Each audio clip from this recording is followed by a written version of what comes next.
Donald Trump has scored another decisive victory in his re-election campaign, beating rival Nikki Haley in her home state of South Carolina. He finished Saturday's primary more than 20% ahead of Haley. However, she's vowed to continue her campaign even though her path to beat the former president to become the Republican Party nominee has all but vanished, as SABC News correspondent Nikki Halper reports from Charleston, South Carolina. For former UN Ambassador Nikki Haley in her home state, the place where she was governor for 6 years. And yet she is not conceding or suspending her campaign. This building behind me was where she spoke to supporters tonight to say that today was not the end of her story, that she would continue fighting despite this crushing defeat here in South Carolina.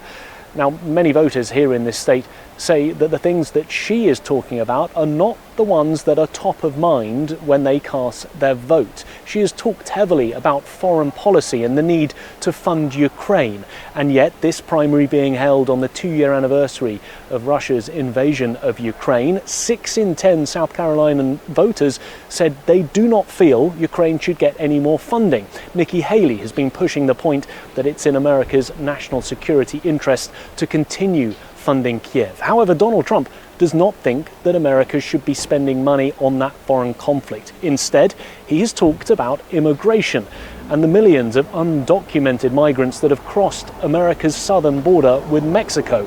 4 in 10 South Carolinians said it was their top priority. Some of the Trump supporters we've spoken to over the last few days made the point that they have seen not just Latin American and South American migrants cross into America in recent months, but also many migrants from China and Africa. And they say it is becoming an untenable problem, a problem that Joe Biden simply hasn't dealt with during his time in office. They also say the economy is a big problem for them. 3 in 10 voters here feel that Joe Biden has done a terrible job with the economy, but feel Donald Trump could do better, and that is their top priority when they're thinking about who they should support. So another big win for Donald Trump.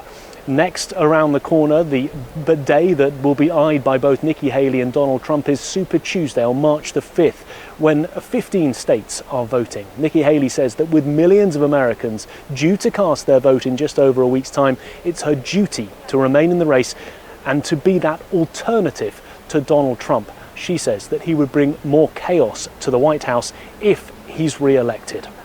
Nick Harper, SABC News, Charleston, South Carolina.